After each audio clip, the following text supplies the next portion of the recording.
University of Toronto, University of British Columbia. He was a research scientist, teacher, and a consultant. And so all of his trips, even though they're wonderful adventures and he takes fabulous photographs, he also has a scientific eye. And so he brings to his presentations something about the culture and the people. So they're always incredibly entertaining and educational.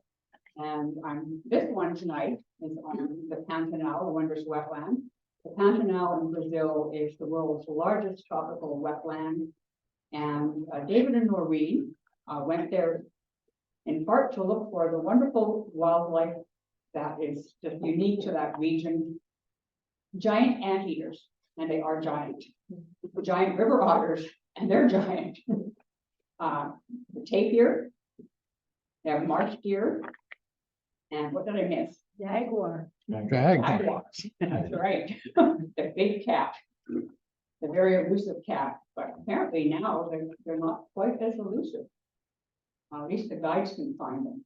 So anyway, I'll let David take you on a little journey here to a wondrous wetland. Thank you, Elizabeth. Thanks, David. Now I'm going to try and stand in one spot or approximately one spot. So those of you that can't see the screen might want to adjust your position if necessary.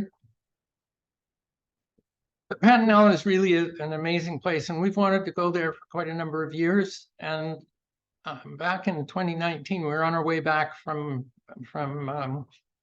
Antarctica. We met a fellow at a lodge north in the Amazon, one of the tributaries of the Amazon, at Crystalina Lodge, and actually spent a week with him. And this fellow is a guide who does, and at that time was tracking jaguars in the Pantanal. So we've kept in touch with him and actually done other tours with him.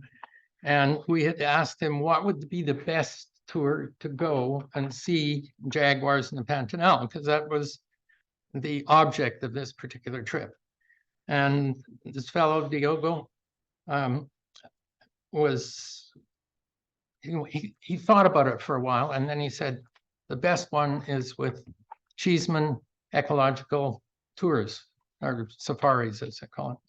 So I'm going to see if we can get this working. Yeah. We're going to have problems here. Okay, the Pantanal, you have to think about it as almost like a basin of water, or a basin that can fill with water. And it has a little drain out the bottom, and that's the Paraguay River. And if there's a lot of rain, it fills the basin, and then the basin slowly drains. And so there's a progression of water down the course. And it starts, and I think any of you who read the Audrey's newsletter will know that it started with close to 1,000. It's actually, the number's over 1,200. Different streams of water flow into it from both the Andes and also from the Cerrado, which is the higher land to between the Atlantic and the Pantanal area. So basically all these rivers dump into this area. And when you have a wet season, that's a lot of water coming in. And then you come to the dry season, then the water gradually drains out and the whole area changes. This just came in last, I think 2 or 3 days ago, and it says new trip debut, but in fact this trip is the trip we did. They're not doing it in 2024 because they were unable to get any bookings in the lodges. The lodges were already filled up when they tried to do their bookings for the year ahead. So now they're booking 2 years ahead in order to get accommodation in some of these places. So the idea is to go see the big five in the Pantanal, and we had some arguments about what is big five. Who knows? But I'll show you what we consider the big five. And it's an 18-day tour, and we enjoyed every single one of those days and would have been happy to have more. Interesting thing about Cheeseman Ecological Safaris is they are carbon neutral, and they claim to be, and I didn't check them out in that regard. And they also ask all their guests to contribute or to buy carbon credits to offset their travel. The other thing they do is they support research in various places around the world, actually, but particularly in the Pantanal, there are at least 3 different projects that they fund on a regular basis. And part of what you pay in your tour fees go to the paying of these researchers who are studying various animals. So let's see if we can see some big 5. So this is, I'll let you see it. It's just short, and it's just giving you a peek at some of them. That was a mating pair of jaguars. This is a family of giant river otters. Can everybody hear me? If I speak up. And of course, there's Marsh Deer. This guy was cooling off on a hot day and not very active, but beautiful. And there was one in velvet just a little farther back in there. This is a tapir, and it was the only one we saw on the trip, and it was quite an amazing sighting because this is one that the Diogo did not know. So it was it's not one that he's ear tagged. We just happened upon it, and you could see it actually open its nose up so that it could sniff because it got a whiff of us and then took off. And then the giant anteater. And we had wanted to see a giant anteater and weren't sure whether we were going to see one. And I'll come back to it. So that's the big 5.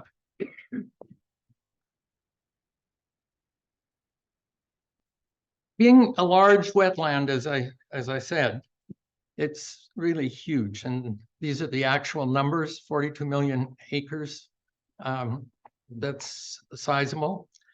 But 95% of it is private land, either in ranches or they call them fazendas, which are really plantations. So it might be a coffee plantation, not in this particular area, but plantations of various things.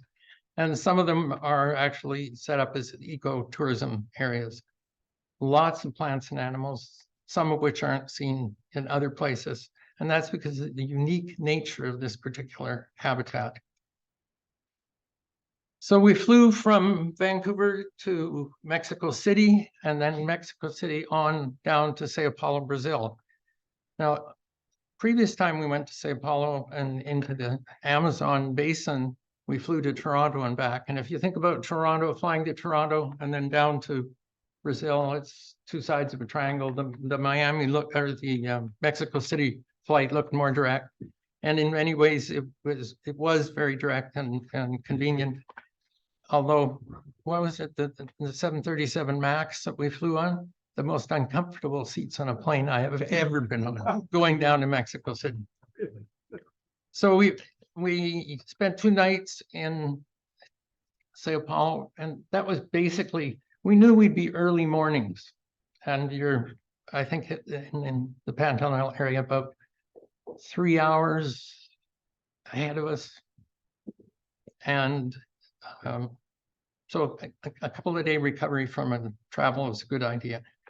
Everybody met at the airport, and we flew to Cuiabá, which is the capital of Mato Grosso province in Brazil, and just to the north of the Pantanal area itself.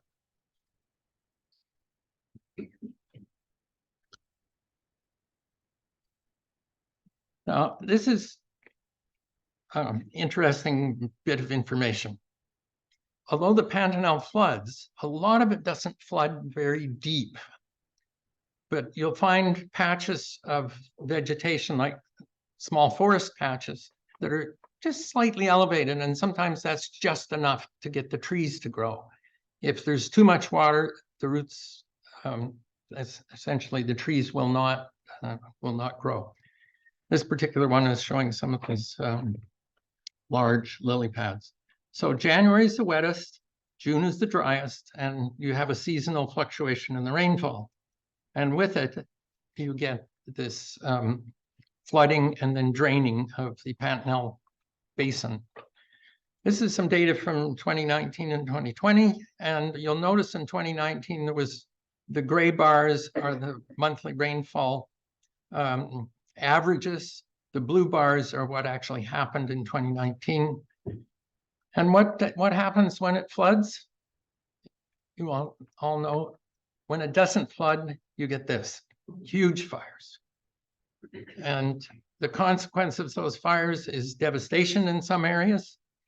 And in the northern Pantanal, it is particularly bad because the trees are not used to fire, whereas in the southern Pantanal, where this is from, it's used to fires and the vegetation comes back. But in the northern Pantanal, that didn't happen. A lot of big trees gone for good, or they'll take years and years to develop. So that the environment that had been burned really changed because it became lianas and vines everywhere over these skeletal tree remains. Quite a change in the habitat. And of course, when these things are going on, 30% of the Pantanal burned. That's a massive amount of fire. And the estimate was 17 million vertebrates died. Now, there were lots that didn't die and were wounded or burned, if you call that wounded. And Osada, who you see in the lower right corner in this particular slide, is a cat that was burned, rescued, rehabilitated, and rewilded or released back into the wild, and is one of the cats that we actually saw. So they've had some success. Now they have a rearing program, one of the programs supported by Cheeseman's, of rewilding giant anteater young, because they're roadkills. And when they're roadkills, they've got these young, what are they going to do with them? And they try and get them back. At Cayman Lodge in the south of the Pantanal, they ran into real problems because they were unable to fight fires because of lack of water. And they're using helicopters and bucket dumping and various things. But one of the real problems was in the dry season, when they have the fires, all these ponds have essentially dried up. At Cayman Lodge, they recognized that this was something they're going to have to do something about, and they installed solar operated pumps in all of the appropriate places that they could, and huge water tanks, and they pump and keep these pockets of water open large enough that a helicopter can get in with a dipping bucket and fight. And I just got a WhatsApp message from Diogo yesterday, I guess it was, and they've just spent probably the last 2 months fighting fires. And they got 90 millimeters of rain, and he said they finally got a break. So this is the wet season for them, and they needed the rain this year again. So the Paraguay River, which is the main drainage for this, or the only drainage really for the Pantanal, has various areas, and they must differ in terms of elevation or profile. And I looked and looked for a profile of the Pantanal and the river, and I probably could have plotted it from data, but I wasn't about to do that. I think it's quite clear that the water bottles up in one area and comes through essentially an orifice that restricts the flow, and that's what leads to this huge wetland. Now, we were in early August, and pink trumpet trees were in full bloom when we were there. Now, they only last for a week, and it's a week you want to be there because it's really amazing for photography. But there are also yellow trumpet trees, and it depends on which area you are. And isn't it? This photo shows yellow trumpet trees very plentiful in this particular area. And there are also some white trees. And Diogo didn't have an English name for them, but they have a Brazilian name for that particular tree. The interesting thing about these trees is they drop all their leaves in the dry season, and then they flower. And when they flower, of course, that's food for the birds and the animals. We saw monkeys, capuchin monkeys, eating the blossoms of these trees, and obviously a wonderful source of food. And it comes in plenty. And you see pictures like this particular one with the trees. This is in the southern Pantanal, going through an area, an elevated road. And the reason the road is filled is to get it above the water level when it floods. And it didn't take very much to get high. It's the same as the forests. They need to keep a little higher. But in these puddles along the side of the river, the birds obviously have a huge advantage because as it's dried down from the water flooding everything, the fish are concentrated, and so you can very quickly see these birds catching fish. So there's probably a jabiru or two here in this picture, and some wood storks, probably some ibis and various other things, but I'm not going to concentrate on that right at the moment. So this is our, I don't know how I can get rid of this. Maybe. Good.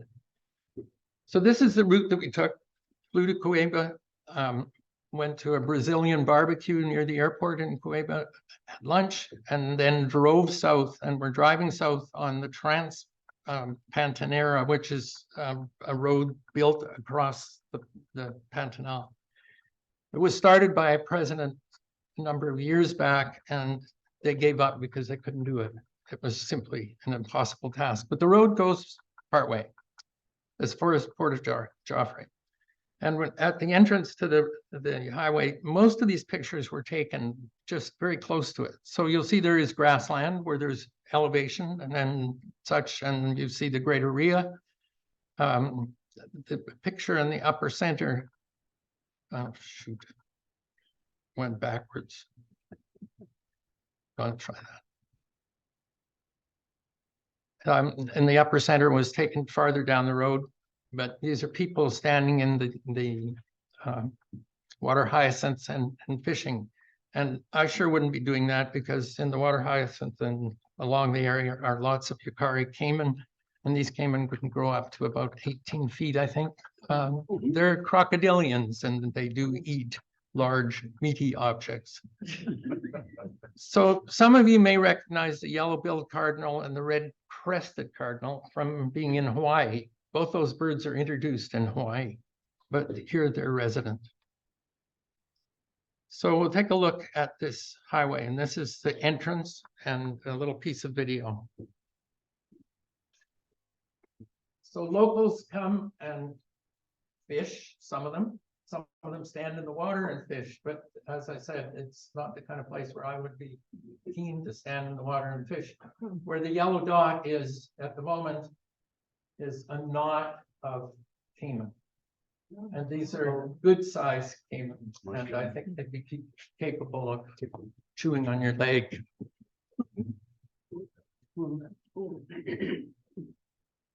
So first stop was Araras Echo Lodge, and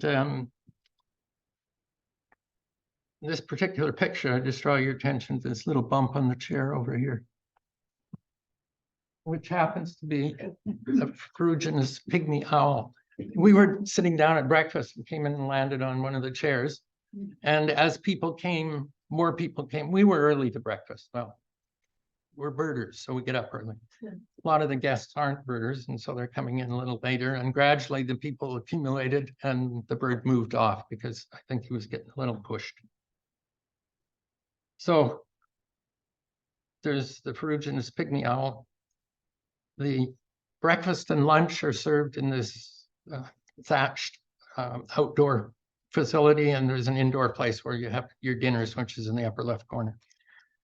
Also, all around us were hyacinth macaws, and the hyacinth macaws, they have nesting boxes, and I'll show you some of that. So we spent 2 nights there, and if I spent time and showed you all the birds that we saw there, I'm going to run out of time, or run a little long anyway. So they have a tower, what they call canopy tower, and this is the group that we were traveling with, and Diogo is the fellow here marked with a yellow dot. So total of 9 of us, and including the guide, and then we would have a driver if we were heading elsewhere. These are some of the things that we saw in that area around the walks around the property. And I don't think I've ever seen a bat falcon in a tree. I've seen bat falcons way off in the distance as a little dot. You can tell from their profile what they are. Starry cracker butterfly and some other interesting birds, chestnut-bellied guan. This particular picture, we've seen the sun bittern in various places, I think in Costa Rica and in Panama, maybe also in northern Brazil, but we've never seen the inside of its wing. And people have always said, if you can catch that bird in flight, that would be great. Well, in this case, it held up a wing and Noreen captured this shot. So you can see one of the wings and get an idea of what this bird might look like in flight. Quite remarkable. The red sickle bill or scythe bill in the bottom, absolutely amazing. These birds, they probe with their bill. The other thing was seeing two sun bitterns at once. That was a surprise. We have seen sun bittern on a nest in the Amazon, but that was only one. At this lodge, we had this truck that would take us out on the side roads, and a lot of the roads are actually elevated because otherwise it's wet. And so they're essentially like dikes, and you can travel these roads and look. And we use this as the platform. Diogo has a thermal imager, and what he was able to do is scan and look for animals. And here's some of the things that we saw in the dark at night. Crab-eating foxes, lots of them. And you would see them, in this case, on the road, so they were fairly easy to photograph, or in the bush along the sides. The ocelot was a great find and hard beast to get a picture of, but yeah, actually got some eye shine there. And what it is thermal imager. You identify the object, you can actually tell what it is. And then Diogo said, "You ready?" And you shine his flashlight, bang, and you take your picture. So these are all flashlight pictures. The birds in the nest, the yellow-faced parrots and the Acari Hyacinth in the left corner here. Since there's 3 Hyacinths here, I'm thinking that they're adult birds. It's possible that there's a young amongst them, but they all have full-size bills, it looks like. So are they grouping together at night to sleep? Most of the time you wouldn't know this, but when you see a glowing hole with your thermal imager, and then you start peering at it, you start to learn a little bit more about what's going on in the environment around you. Great imagery. So from there, after 2 nights, we headed south. And we're back on the Trans-Pantanal. And these are a few things. Now, down crossing the road in front of us, quite a ways off, was a yellow anaconda. And by the time we got close to it, it was pretty far across the road, as you can see on the left. Noreen caught this picture through the windshield, I think it was, as we were approaching. Probably 6 to 7 feet long. And why'd the chicken cross the road? You can ask the same question. Why'd the anaconda come out of the water, go across the dry road? Because he knew there was water on the other side, I presume. The pink trumpet tree in the center has a jabiru nest in it. And the jabiru nest on the upper left here is one where it's very exposed. And when the nest is exposed, one of the adults stands as a sunshade for the chicks in the nest. And they trade positions. One goes off the feed and the other comes back and becomes, or replaces as a sunshade. So very interesting behavior. And then a marsh deer in the lower right, southern screamers. Well, the Trans-Pantanal eventually runs out, but it had broken the bridge. So it more than ran out, it just plain stopped. But fortunately, the lodge that we were headed to, or the hotel that we were headed to, knew we were coming. They do have cell phone coverage and sent some little boats and some pickup trucks to pick us and our luggage up and take us the extra 3 kilometers down the road to where the lodge was. And this is the lodge, the Porto Joffre Pantanal Norte, which used to be mainly a fishing camp, and people go there to fish, and there are lots of big fish in the river, but has gradually become more and more a place to go to see jaguars, and it's actually used as a center. And I'm going to just give you a little bit of an idea of the place. We started our days fairly early. This is going to breakfast. Alarm 4:45, breakfast 5:15, off on the boats at 6 before sunup. And this is about a 40-minute run upriver to the park, which is a protected area for jaguars. And along the way, these are some of the things you see. In this particular instance, a floating lodge, and there are several of these. You'll see them advertised, and in fact, if you're interested in going there. These are the kind of boats that using. That's probably 115, 125 horse outboard on the back of them, so they can take a lot of people up and fast and get going. And they did. And this is what we're looking for. So in this particular instance, I think it's Marcella. She had 2 cubs, and here's one of the cubs, but lost one probably to infanticide, where an adult male will kill the cubs of a female to try and get her to go into estrus so he can mate with her. She managed to keep 1 cub, and so she was still looking after this one. And he's a curious little guy, but very secretive, and the mom was pretty protective about it. But she was very tolerant of this because, as I'll show you in a second, there are lots of people around here watching them. And when you say lots of people, what do you mean by lots of people? Well, I don't know why people talk in a situation like this, but they did. Anyway, about 5:30, we'd head home at night. We'd go home for lunch and have a nap and a siesta, but then go out in the afternoon. And these are snail kites heading for their night roost. And there'd be thousands of them flying over you, headed to the same area. In the morning, you'd see them again going in the other direction. So this would be sunset about 17:30 or 5:30 in the evening. So a long day, but then you went back, had a shower, whatever, had a dining room, and there'd be sometimes a bottle of gin on the table. You didn't pay for the gin, but you had to pay for the tonic. They'd give you limes and ice, but that's the first time I'd ever been in a place that that's the way they dealt with drinks. I don't know who ever paid for the gin, but it always appeared as a bottle on the table. And it wasn't our guide, that's for sure. So this is the first cat that we ran into, and it was just lying in the morning sun coming up over the edge of the bank, I guess, warming up in the first part of the day. That's And not triplets, that's the same. that's the same cat, 3 different shots. It didn't move up, so you had to take lots of pictures. In fact, the number of pictures was ridiculous.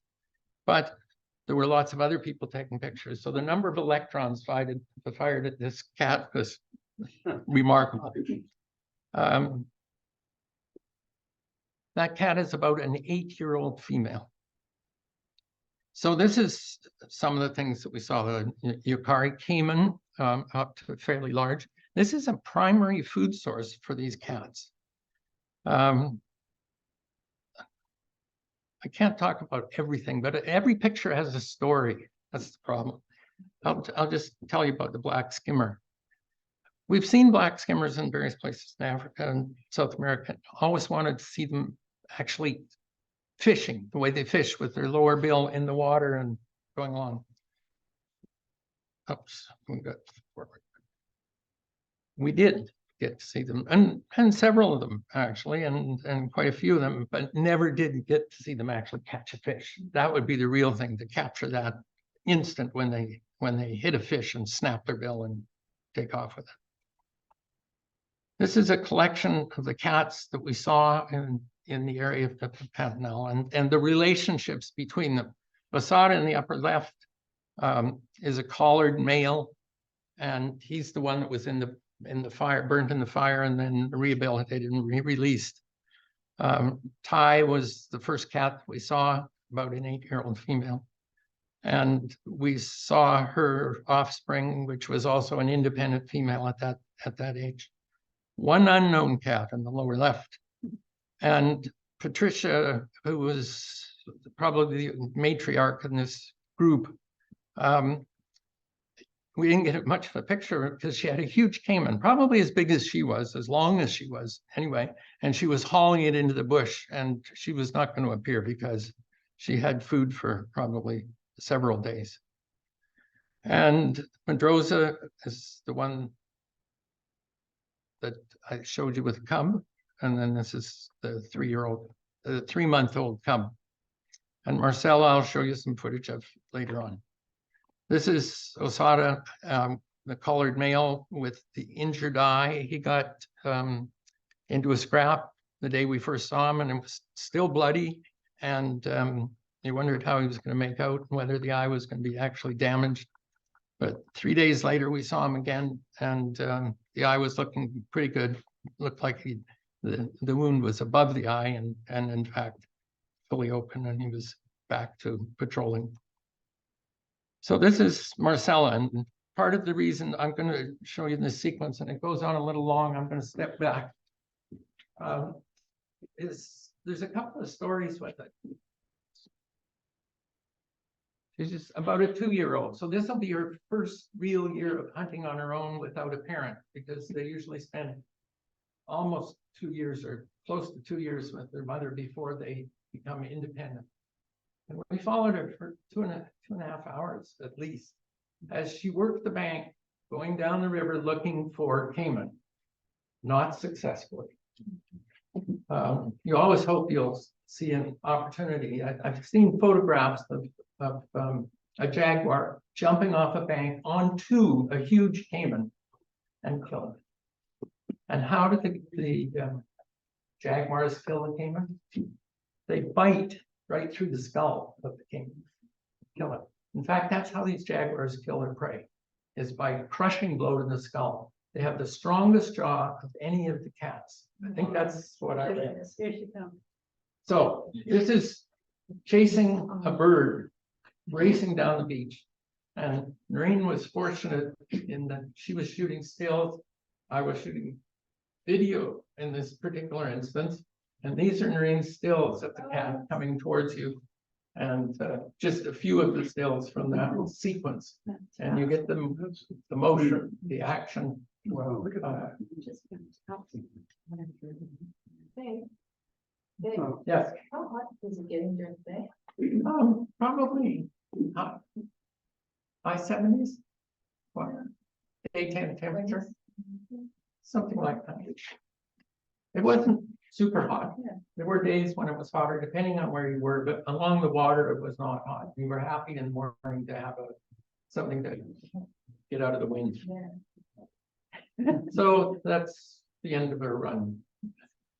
Going back to patrolling the bank, looking for caiman, all the water hyacinths, she pushed through them up on the bank, looking down into it. And of course, as you go downriver, what are you going to run into? Well, think about it. There are 20 boats, or it could be 20 or 24. I counted 24 max at one point.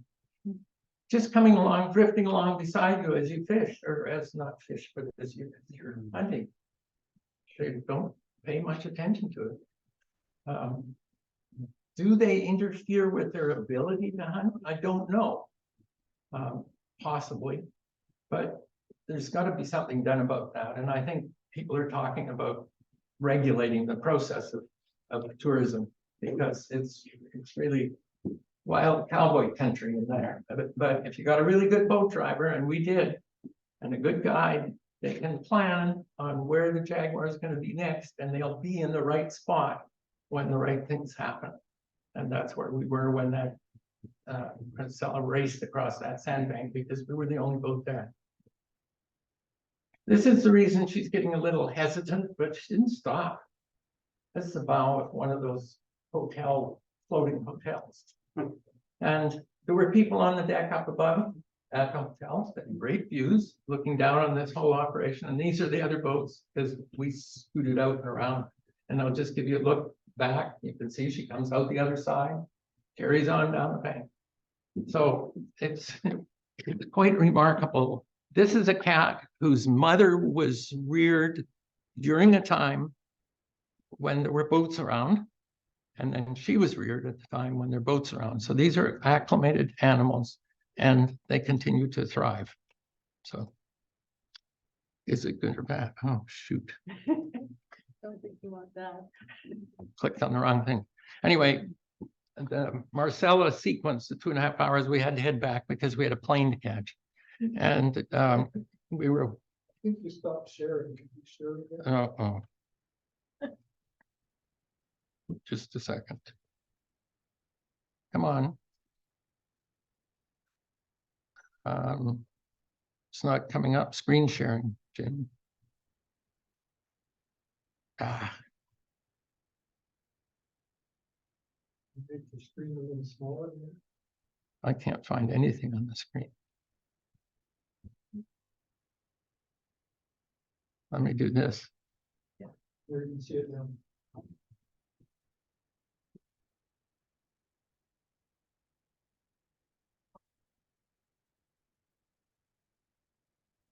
Come on. Okay.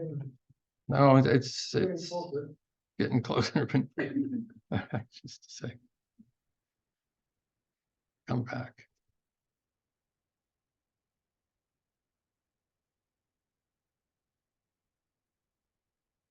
Bear with me. I don't want to start a whole new slideshow, but I'm going to have to.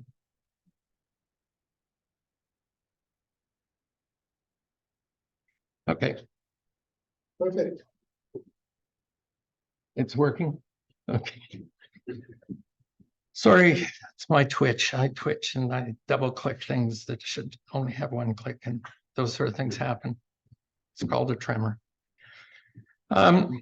This is some Victoria Amazonica lilies, and I don't know whether you people know the story about these. These lily pads can grow up to 10 feet diameter, really big ones. And what they do is they block the light and prevent other plants from growing up. So they really are dominant predator in the swamps and lakes. And they have really bristly spikes on the outside of these things pointing down all around them. So nobody wants to eat them. And they just sit there and you see the birds walking across them, and make some very interesting photography. So while we were waiting for lunch to be prepared, we walked out on this catwalk that goes out over top of the lake that's right behind the Porto Joffre hotel. So this little plane came to pick us up. It's Cessna. And in Brazil, these are certified for carrying 9 passengers, and there were 9 of us, and then a pilot and a co-pilot. They're capable of carrying a lot more than that, but in Brazil, they're only certified for 9. And the reason is because Brazil makes Brera aircraft, and they have an aircraft that's very similar, carries just a couple more people. So anyway, politics. The pilots were telling us this story. So from Porto Joffre, we got this charter flight and flew down to Aqua de Guiana, got another van that was there waiting for us, and then drove to Posada Agape.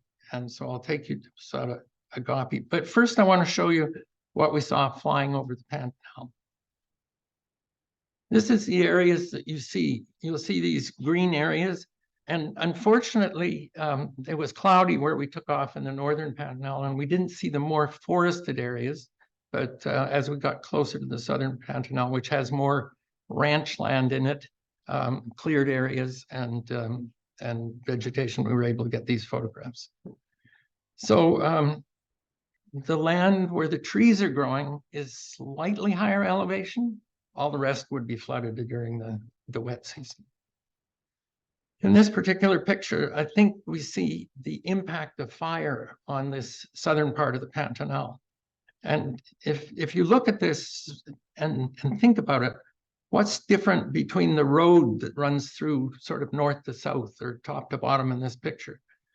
And you'll see that there's very green, heavy vegetation, and then there's really sparse trees on the other side. And I think this is post-fire. It's like the fire burned out those areas, and they're coming back, but it's going to take them a long time to reach the density of forestation that is in the areas that weren't burned. So the fires have had a huge impact. So at Agape, this was an interesting place because there were 2 different lectures that we had at the point, and there are 2 different research projects that are supported by Cheeseman's at this point. One is called the Peccary Project, in which they're studying white-lipped peccaries, and the other was on the anteater reintroduction program for injured anteaters. This is a plush crested jay in the lower left corner and sitting in front of some bougainvillea. You get those kind of pictures when you have feeders around. And the other thing is right in the middle here, you see a 7-banded armadillo.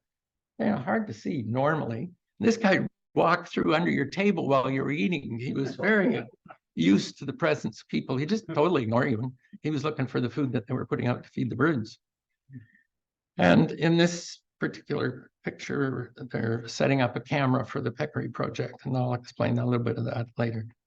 Out in the back here, it says feeders. Well, the table takes you through to where you sit, and I'll give you an idea of what's going on where you sit. I'll show you some pictures of the feeder. So driving into this resort, we saw a giant anteater. This is our first giant anteater sighting. Here, Noreen's taking a picture. I took this with my phone as we were there. Before we got to the lodge, we had seen 5, one of which had a young on its back. Unfortunately, the one with the young on its back was pretty shy, and it kept dodging behind bushes, so it was really hard to get a picture of. I took this off the internet. That's a Flickr photo. But they were the young ride on the back, and to a fairly good size. And you know, the tongue on these giant anteaters is 2 feet long, big sticky tongue. Okay, these are some of the guys at the feeder. This is Toko toucan, the largest billed bird. And Nanandy parrots over here on the right. Now, he's putting on a show, this guy, and he tells you how dexterous he is with his bill and throws up things, catches them. And these are the people, some people still having their breakfast, I guess, late breakfast. We'd probably already done a walk. And I'm just going to go back a sec. Oh, shoot.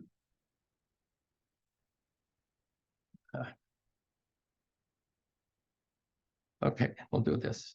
The peccary project is because the white-lipped peccary is very dependent on dense forest, on actual forest that has trees that are producing fruit.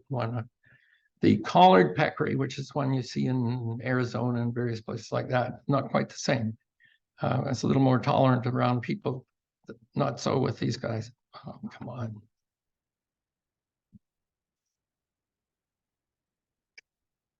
What happened?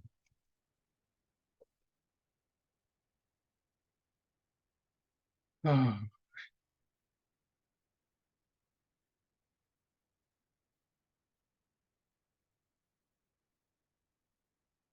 Please pardon me. I'm gonna have to share it again. I think this computer is getting a little flaky. Okay, just to give you an idea, this young peccary is obviously very recently born. You can see his umbilicus still hanging down, almost hitting the dirt. There were 2 of them like that. So they could have been born in the overnight or very recently.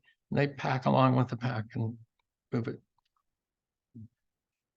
From there, we went with 2 nights, and then we went to the Fazenda San Francisco, which is more a touristy place. It's I'm gonna put this down. I think it's causing me problems.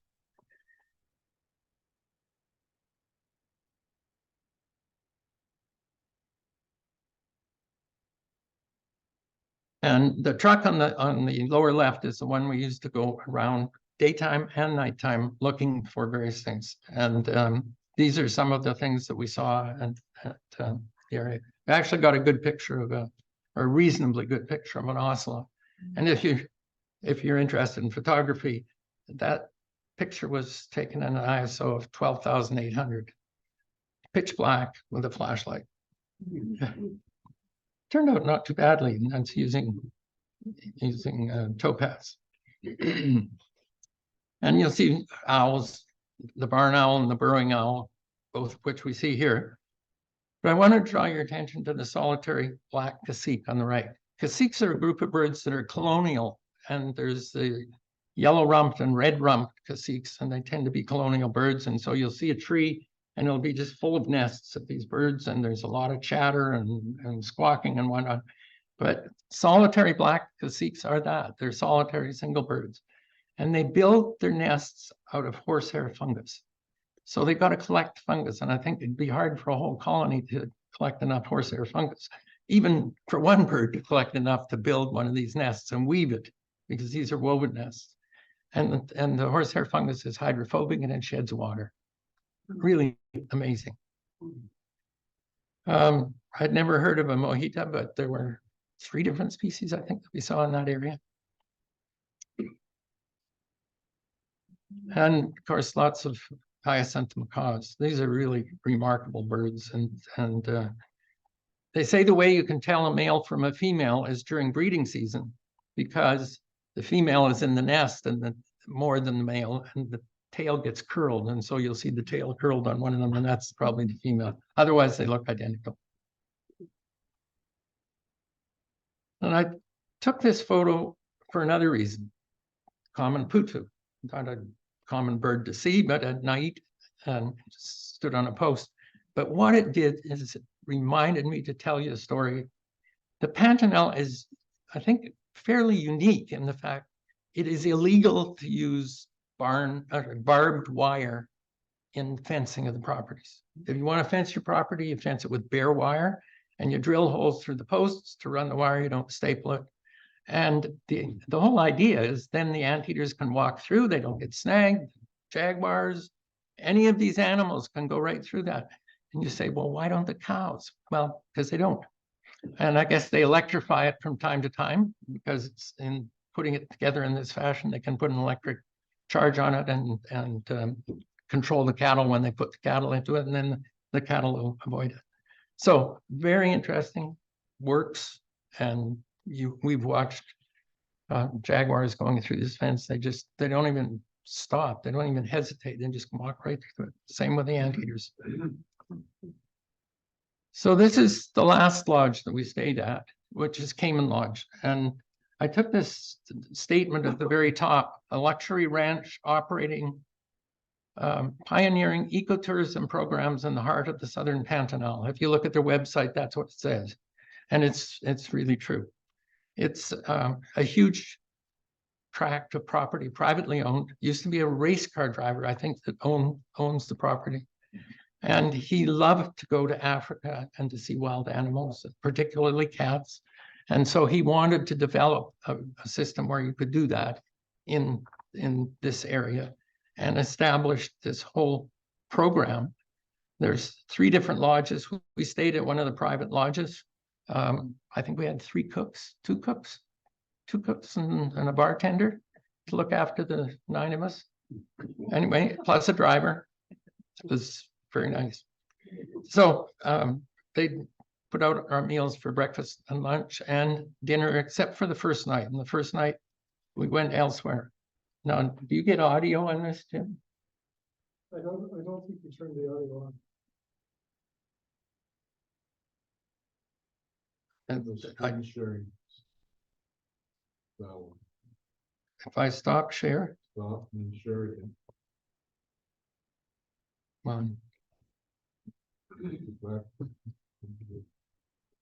no, geez, this is good problem.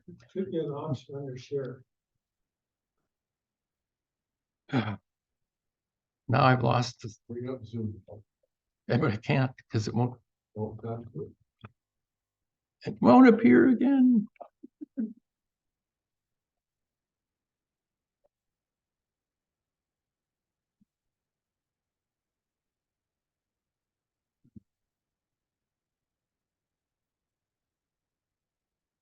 That Zoom? Like a more. Okay. Zoom. Is It's a different part of it. What's that? Just go. There we go. What's that one right there? No, No? but one back, went past it. There? Yeah. That's the one I was working. I don't know. Anyway, there's audio with it because they put on a Brazilian barbecue for us and as a welcome, and if you like to eat meat, it's a great place to go. But they had food for the vegetarians in the group as well. But huge amount of meat served. And I don't know whether you've ever been to a Brazilian barbecue. They barbecue all this meat, and these guys come by the table with these poles with the meat on it, and they slice it off, whether you want rare or medium rare. And they slice it until it's all ready to fall off, and you're given a pair of tongs to grab your piece of meat. Anyway, a lot of food. Beef, of course, beef. This is Brazil. But they also did chicken and sausage and pork as well. Yeah. How about salmon? No, didn't come up on the menu. Maybe it did, but it was called chicken. I don't know. Oh, come on. Anyway, they brought the musicians in from it's probably an hour and a half drive to get there to the lodge, and brought in 2 musicians just for the group of us. Okay, this fellow who owns this huge tract of land developed essentially this business of ecotourism. And their first step was to bring trackers from Africa and train trackers in the Pantanal to track, in this case, jaguars. The trackers they brought from Africa were used to tracking lions and lions and leopards and various things. So over a period of about 5 years, our friend Diego worked as a tracker on that program to learn where the jaguars were, where they spent their time, and to get them used to people. And now, in the early days, they'd get probably 85% of their guests would get to see a jaguar. Last 3 years, it's been 100%. They don't like to say it's 100%. I think they quote about 95 or something like that. But essentially, we saw one every day. So I would say there's a good chance if you spend a few days there, you're going to see jaguars. So Onca Fari is the name of the organization, and its main goal is to track. And I first look at this little track right in the middle here, down near the bottom. That's a track in the sand along the road that Diego picked up as we were driving along, and he says, "Whoa, stop." And it's a track of a maned wolf. That's as close as we got to a maned wolf. They are pretty skittish, and they're trying to improve the ability of people to actually get a chance to see them. But That one was in a museum. this is a picture taken in a museum of a stuffed animal. So I did not get a picture of a maned wolf.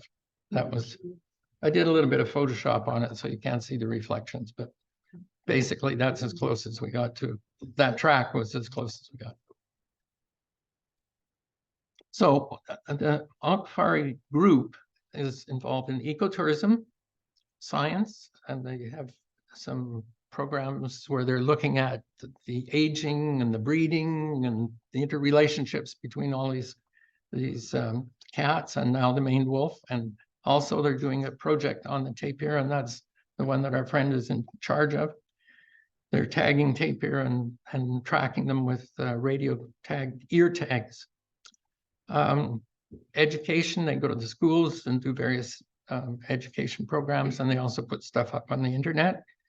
And they also rewild animals that are orphaned, and they have a social program where they interact with the locals, and they look after the forest. So they fight forest fires and things like that. So Onca Fari is an important organization, and it has allowed this to develop. And I'll tell you a little bit more about it. First, Diogo took us to where his tapir trap. And the interesting thing about visiting the tapir trap is it's a mineral lick. And the mineral lick is, of course, where the peccaries come to, and the tapir and various other animals. I think every one of us picked up ticks. But we were warned and walked far. But when we came out of the bush there, the driver of the vehicle, he was picking ticks off, and they were the size of grains of salt. Anyway, I only brought one home, I think. So again, this is one, you should have some audio of a red-legged Cerrado squawking. As it gets towards dusk, these birds start calling and calling. This bird is about almost 3 feet tall, 30 inches, I think is fairly, and very loud. And they make themselves heard. And he was standing by the road when we went by. So I thought I'd share the audio with you, but it doesn't seem to work with this. Is it a bird of prey? And I don't think so. It's more like a secretary bird. So I think it probably preys on things on the ground and it spends most of its time on the ground. Now, when they first went into this area, check my time. Oh, we're running out. When they started this program, before I started the program, they asked all the local farmers what the impact of the jaguars was on their herds. And they said, oh, they kill all our game, you know, just about every calf we lose or every cow we lose, the jaguars kill them. And so they did a thorough investigation of all the kills for a period of time, and they discovered that about 3% of the herd is lost to natural causes. And the jaguars are responsible for some predation, particularly where there are lots of them, and some of the smaller animals. So the deal is that if a farmer or a rancher in this area loses more than 3% of his cattle, they pay him and they compensate him for loss. And so they've got a very cooperative system with the farmers. The farmers know they're going to get paid if something happens. And there's all these tourism dollars and coming in. Government pays them or the private lodges? No, the ecotourism lodge, the lodge that we stayed at, actually pays them. They have boundaries outside, and they look within their boundary. Outside their boundaries, no. That's up to other people and governments to deal with. So we saw this is a good-sized cow, I would say full-size cow, taken down by this jaguar, the scene control. This photo also gives you an idea of the vehicles and the type of ecotourism that's run by the lodge. There were, I think, a total of 4 of these Jeep-like pickup trucks with racked seating accommodations on them, and not a lot of them. And I think the most we saw to kill was 4, us plus 3 others. So this is Surya, a collared female who has a young one, Juba, a 1-year-old, with her. And it was fun watching Juba playing with the carcass, basically, and investigating and nibbling little bits. Mom was just stuffed and just lying flaked out nearby. And he'd eventually wander off, and the black vultures would come in, and as there were more and more black vultures, he'd get mad and he'd go racing out after them and scare all the vultures. Anyway, this went on for quite a period of time.